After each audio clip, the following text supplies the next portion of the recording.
أعوذ بالله من الشيطان الرجيم بسم الله الرحمن الرحيم قل بفضل الله وبرحمته فبذلك فليفرحوا هو خير مما يجمعون. Allah Subhanahu wa taala berfirman di dalam surah Yunus ayat 58, katakanlah wahai Muhammad, dengan kurniaan Allah Subhanahu wa taala, rahmat Allah Subhanahu wa taala, maka bergembiralah, ia lebih baik daripada segala apa yang kamu kumpulkan. Allah Subhanahu wa taala jelas di dalam ayat ini memerintahkan kita untuk bergembira dan berbahagia dengan kurniaan Allah Subhanahu wa taala dan rahmat dia. Walaupun kalau kita lihat ayat yang datang sebelum surah Yunus 58 ni ialah berkenaan dengan Al-Quran, tetapi saya yakin tidak ada ahli tafsir yang begitu literalis yang akan mendakwa bahawa kita hanya perlu bergembira dengan Al-Quran sahaja. Kalau kita buka tafsir Ibn Kathir, dia mengatakan kita perlu bergembira dengan Al-Quran yang diberikan kepada baginda Rasulullah sallallahu alaihi wasallam. Jadi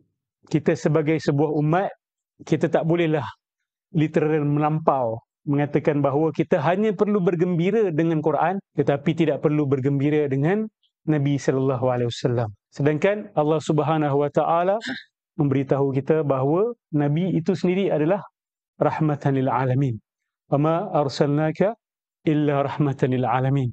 Dan tidaklah kami utuskan kamu, tidaklah beta utuskan kamu, wahai Muhammad, kecuali untuk menjadi rahmat kepada sekalian alam. Nabi adalah kasih sayang Allah Subhanahu wa taala.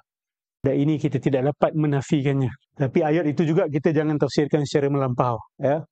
Sehingga ada yang menafsirkan inilah ayat yang menunjukkan kepada Nur Muhammad. Okay. Sedangkan ayat ini bercerita tentang rahmat Allah Subhanahu wa taala, ya, Nabi Nur. Itu kita tidak nafikan. Bahkan Nabi adalah nur maknawi, Nabi cahaya kepada kehidupan kita, dan Nabi juga ada nur hissi padanya. Apa itu hissi?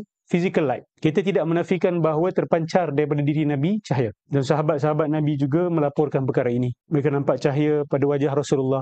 Mereka nampak cahaya pada dahi Nabi SAW. Tapi kita kena betulkan. Kita kata Nabi SAW ada cahaya padanya, ya? Dan Nabi adalah cahaya maknawi. Kita tak boleh nak kata bahawa Nabi adalah cahaya maknawi dan hissi secara mutlak. Tak boleh. Nabi cahaya maknawi, betul. Tapi nak kata Nabi cahaya hissi, physical light, secara mutlak macam tu tidak boleh.